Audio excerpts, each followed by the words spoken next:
The hyperspace klaxon died mid-shriek. Captain Marcus Hawthorne's feet hit the deck plates before the sound faded. Muscle memory from 20 years of military service dragging him from restless sleep, but the silence that followed made his blood freeze. Hyperspace exits were never silent. Bridge, report. He barked into the sprinting through corridors that felt too quiet. No response. Hawk burst onto the bridge and stopped. His crew sat motionless at their stations, not unconscious, not dead, but frozen like statues. Zara Blackwood's fingers hovered millimeters above her console. Kix's forearms were suspended mid-gesture over the engineering displays. Even the ship's cat, Einstein, hung in mid-leap between two chairs. The only movement was Hawk himself, and the slow rotation of stars beyond the view. What the hell, Captain Thorne? The voice came from everywhere and nowhere, bypassing his ears entirely. It spoke directly into his mind with the weight of cosmic ages.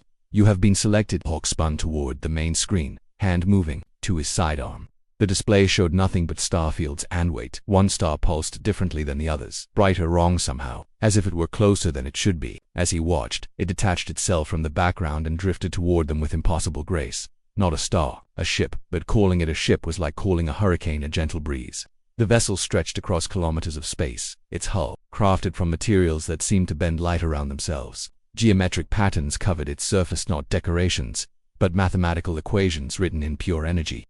The mathematics of reality itself. Who are you? Hawk demanded. We are the architects. We built your galaxy's hyperspace network 40 million years before your species learned to make fire.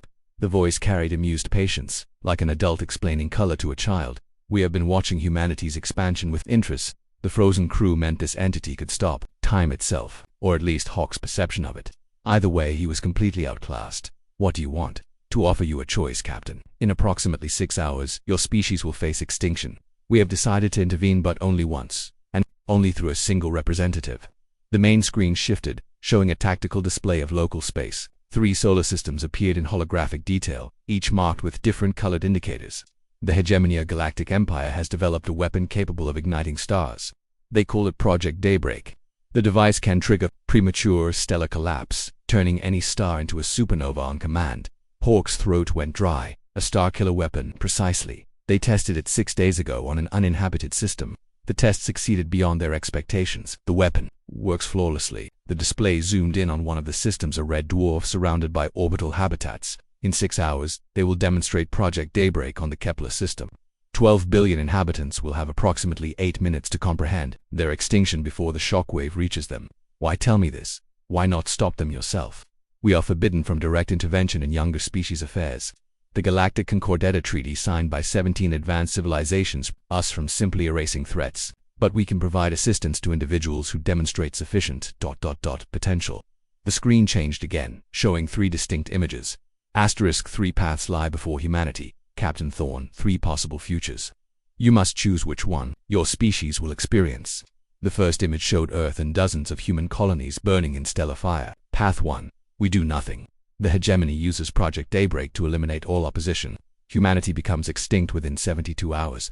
The second image showed massive space fleets locked in combat around burning worlds. Path 2. We provide you with defensive technology. Shields that can protect against stellar radiation. Weapons that can match the hegemony's arsenal. Your species fights a war that will last 300 years and reduce galactic civilization to radioactive ash. The third image was strangers, showing humans working alongside alien species. Their technology merged in ways that seemed impossible. Path 3. We provide you with a single tool that can end this threat permanently, but using it will forever change what it means to be human. What kind of tool? The Paradox Engine, a device that can rewrite local spacetime to prevent events from ever occurring. You could make Project Daybreak never have been invented, but the engine bonds with its user permanently, granting them the ability to perceive and alter probability streams. They become something more than human and something less. Hawk stared at the 3 options: extinction, eternal war, or transformation into something unknown. Why me? Why not a world leader, or a scientist? Or because, Captain Thorne, you are the only human currently positioned to reach the Daybreak facility before it fires. Your military record shows tactical creativity under impossible odds. Your psychological profile indicates you will choose action over paralysis. And most importantly, ... The voice paused. You have nothing left to lose. That last part hit like a physical blow. It was true. The corporate wars had cost him everything: his wife, his children, his faith in institutions. He'd become a salvage operator because picking through the wreckage of dead ships was easier than watching living people make the same mistakes over and over. Asterisk. The Daybreak facility is located in the Umbral Nebula, the architect continued. A mobile weapons platform hidden within a dark matter storm is defended by technologies your science cannot comprehend. Reaching it would require penetrating defenses that have already destroyed 17 hegemony fleets sent to test the facilities. Security. 17 fleets. The hegemony's leaders are not fools, Captain. They know Project Daybreak represents ultimate power. They also know such power invites challenges. The facility was designed to be absolutely then how the paradox engine would make the impossible merely improbable. But remember, using it changes you forever. You would save humanity, but you would no longer truly be human yourself. Hawk closed his eyes. His sister Elena was in the Kepler system, running a medical station for war refugees. 12 billion people who had no idea they had 6 hours to live. Against that, what did his humanity matter? If I choose the engine, what exactly happens to me? You would perceive reality as a web of interconnected possibilities. Past, present, and future would become fluid concepts. You would see the quantum probability streams that underlie existence itself. And over time, you would find it increasingly difficult to relate to purely linear beings, your own species included. How long would the effect last? Forever, Captain. The engine doesn't grant temporary power. It fundamentally rewrites the neural pathways of its user. You would become a living bridge between three-dimensional reality and higher-dimensional space. Hawk opened his eyes and looked at his frozen crew. Zara, barely out of her teens but already one of the galaxy's best hackers. Kix, whose four-armed species had only achieved spaceflight 50 years ago, but whose engineering genius could make miracles from scrap metal. Good people, people worth saving. Show me the engine. A section of his ship's hull dissolved like morning mist. Beyond it, floating in vacuum but somehow visible and accessible, hung a device that hurt to look at directly. It appeared to be a sphere made of crystallized time, translucent, but containing infinite depth. Mathematical equations flowed across its surface in patterns that made his eyes water. Simply touch it, Captain. The bonding is instantaneous and irreversible. Hawk stepped toward the impossible opening in his ship's hull. Vacuum should have killed him instantly, but the architects had apparently suspended that inconvenience along with everything else. One more question, he said, hand reaching toward the engine. If I do this, if I save humanity, what happens to the hegemony's leaders, the ones who built this weapon? That would depend entirely on how you choose to prevent Project Daybreak. The engine shows you possibilities. Captain, how you navigate them is entirely your decision. Hawk's fingers touched the crystalline surface. Reality exploded. Suddenly he could see everything. Every quantum possibility spreading out like an infinite web. Past and future existed simultaneously, layered on top of each other in patterns of staggering complexity. He saw himself as a child on Earth. He saw himself dying peacefully in a nursing home. He saw himself burning in stellar fire. All equally real. All equally possible, but most importantly, he saw the path. The Daybreak facility hung in the Umbral Nebula like a mechanical cancer, its dark matter generators distorting space around it. 17 destroyed fleets orbited it. Like metallic ghosts, their crews had never even seen what killed them, but Hawk could see the probability streams, the infinitesimally narrow path through the defenses that would allow his ship to reach the facility's core. It would require split-second timing, impossible navigation, and a willingness to sacrifice everything. The path was there. It was real. He began to move. Time resumed its flow around him, but now he existed slightly outside it, able to perceive the quantum moment before things happened and adjust accordingly. His crew came back to life, unaware that anything had occurred. Zara, he called, his voice sounding strange to his own ears. Plot a course for the Umbral Nebula. Emergency speed. Boss, that's deep hegemony space, she protested. Suicide too. Plot the course. His words carried absolute certainty now. Kix, I need maximum power to the engines. Strip everything not essential. But Captain, Kix chittered nervously, the Umbral Nebula is forbidden space. Nothing that enters ever. Plot the course. Something in his tone made them obey without further argument. The Lucky Strike turned toward the nebula, its engines screaming at maximum burn as they flew through hyperspace.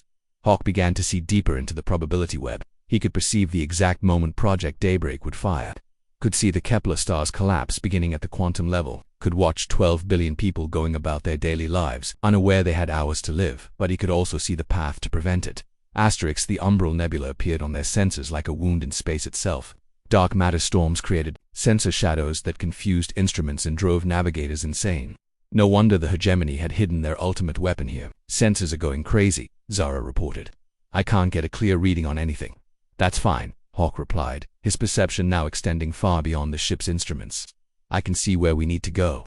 He guided them through the dark matter, storms with impossible precision, following probability paths that existed for microseconds before shifting. The Lucky Strike wove between gravitational anomalies that could have crushed them into neutron-dense matter, always staying exactly where the quantum flux allowed survival. And then they saw it, The Daybreak facility was beautiful in its lethality. A crystalline structure the size of a small moon, its faceted surfaces reflecting the dark matter storms and patterns that hypnotized the eye. Weapon batteries covered every surface, not conventional weapons, but devices that could manipulate matter at the subatomic level. Jesus, Zara breathed. How are we supposed to get through that? Hawk could see the defensive grid's pattern now, a constantly shifting web of energy that anticipated every possible attack vector. But there was one path. One quantum moment when all the defensive systems would align in such a way that the ship could slip through. The window would last exactly 1.3 seconds. When I say jump, Hawk ordered engage the hyperdrive. Not before, not after. Exactly when I say. The facility's defenses began tracking them. Weapons that could disintegrate matter at the quantum level started charging. The Lucky Strike was hopelessly outgunned, completely outclassed. But Hawk could see the moment approaching. The one instant when the defensive grid would have a gap, exactly the size of his ship now. They jumped for a fraction of a second. They existed in hyperspace while occupying the same coordinates as the facility's core. It should have been impossible. Hyperspace and normal space couldn't coexist, but the paradox engine made the impossible merely improbable. They materialized inside the Daybreak chamber itself. The Project Daybreak weapon dominated the entire space, a device that looked like a mechanical star, wore rotating rings and energy conduits that pulsed with barely contained power. At its center, a sphere of crystallized spacetime held the quantum equations necessary to trigger stellar collapse. And standing before it, as if he'd been expecting them, was Emperor Corvinus himself. Captain Thorne, the tyrant, said calmly, "I wondered when you would arrive." Hawk stepped off his ship, the paradox engine's influence allowing him to survive in the weapon chamber's lethal atmosphere. "You knew I was coming, of course. The architects contacted us 40 million years ago. They explained the rules. Every species eventually faces this choice: extinction, eternal war, or transformation. Most choose extinction, a few choose war, almost none choose transformation, because of what it costs." "Precisely." Corvinus gestured to the weapon chamber around them. "Do you know what I was before I touched my species equivalent of your engine? A simple merchant, a nobody. The transformation made me capable of conquering a galaxy, but it also made me incapable of feeling genuine emotion. Love, fear, empathy, joy, all gone. I experience existence as pure logic now. You chose this. My species was facing extinction from a cosmic plague. I saved them by becoming something that could calculate the cure. But the cure required sacrificing 90% of my people to prevent the plague from spreading. Cold logic demanded it. A purely human mind would have refused." Hawk felt the engine's influence spreading through his neural pathways, and suddenly he could see what Corvinus meant. Every action had optimal outcomes. Every choice had mathematical solutions. Emotion was inefficient. Project Daybreak isn't meant to conquer, Corvinus continued. It's meant to prepare humanity for what's coming. The architects didn't tell you about the Devourers, did they? The probability web shifted, showing Hawk new patterns. Something vast approaching from extra space. Entities that consumed entire civilizations, leaving nothing but empty void in their wake. They arrive in 300 years, Corvinus explained. Every species in this galaxy will face the same choice: unite under logical leadership or be consumed. I'm trying to save everyone, Captain, even if they hate me for it, by burning star systems, by demonstrating power sufficient to forge unity. Do you think the hegemony wants to rule over ashes? We need living worlds, productive populations, thriving cultures. But we also need absolute authority to coordinate defense against the Devourers. Hawk could see the logic: cold, mathematical, perfectly rational, and completely monstrous. There has to be another way. Show me. Corvinus gestured to the Daybreak weapon. You have the engine now. You can see all possibilities. Show me a path that saves this galaxy without the unity of empire. The probability web spread out before Hawk's enhanced perception. He could see millions of potential futures. In some, humanity fought the Devourers as scattered independent worlds and lost. In others, they united under Corvinus's iron rule and survived as a tyrannical empire. In a few, they found other paths, alliances with alien species, technological breakthroughs, desperate gambits that somehow worked. But the engine was changing him even as he searched. Each second that passed made him more capable of logical analysis and less capable of emotional response. Soon he would be able to calculate optimal outcomes with perfect precision, and lose the human perspective that made those outcomes worth achieving. He had perhaps minutes before the transformation was complete. "I can see a path," he said finally. "But it requires destroying Project Daybreak and trusting people to find their own way. 12 billion people will die in the Kepler system if Daybreak doesn't fire," Corvinus pointed out. "The test is scheduled. The stellar collapse is already beginning at the quantum level. Only Daybreak's precise targeting can now prevent a natural supernova that will occur in 47 minutes. Hawk saw it in the probability web. Corvinus was right. The test had destabilized Kepler's star beyond recovery. The only way to save those 12 billion people was to let Project Daybreak fire exactly as planned, channeling the stellar collapse in a direction that would miss the inhabited system. You engineered this, Hawk realized. The whole scenario. You knew the architects would intervene. I hoped they would. Every species needs someone willing to make the hard choices. You can save the Kepler system by allowing my demonstration to proceed, or you can destroy Daybreak and watch 12 billion innocents burn. The choice crystallized in Hawk's enhanced perception. Save the immediate victims by preserving a weapon of mass destruction, or destroy the weapon and accept the immediate cost in lives, unless... The probability web showed him something else. A third option that existed for exactly 17 seconds. The time it would take for his humanity to finish fading. Hawk reached out with the engine's power and grabbed hold of space-time itself. The Daybreak weapon fired, but not at a star. Instead, Hawk redirected its energies into the quantum substrate of the facility itself, creating a controlled temporal paradox. The stellar collapse that threatened Kepler became the power source for a localized time loop. Project Daybreak was caught in an endless moment of its own creation, simultaneously firing and not firing, existing and not existing. The weapon could never be used again, but the energy that would have destroyed Kepler was harmlessly contained within the paradox. Impossible, Corvinus breathed. Not impossible, Hawk replied, feeling his humanity slip away like sand through fingers. Just improbable. The facility began to collapse as the paradox spread through its quantum foundations. Corvinus and his guards fled toward their escape pods, but the Emperor paused at the threshold. You've saved them for now, he called back, but the Devourers are still coming. Without unity, your species will fall. Maybe, Hawk acknowledged, but at least they'll fall as humans. He made his way back to the Lucky Strike as the facility dissolved around him. His crew was frantically preparing for emergency departure, unaware of exactly what their captain had just done. Boss, we need to go, Zara shouted. This whole place is coming apart. Hawk nodded and took his position at the pilot station. But as his hands touched the controls, he realized the truth. The transformation was complete.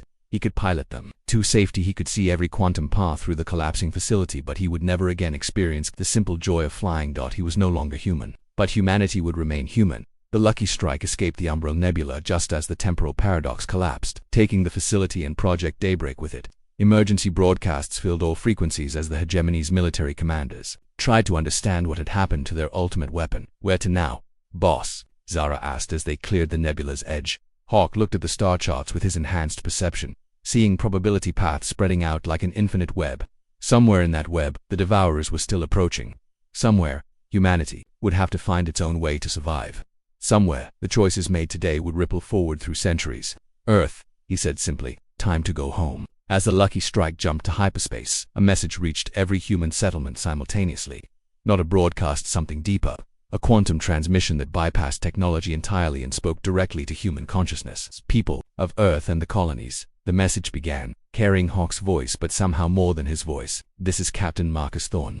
3 hours ago, I prevented the extinction of our species. But extinction isn't the only threat we face. The message continued, explaining the Devourers, the architects, the choices that lay ahead. But it didn't demand submission or call for empire.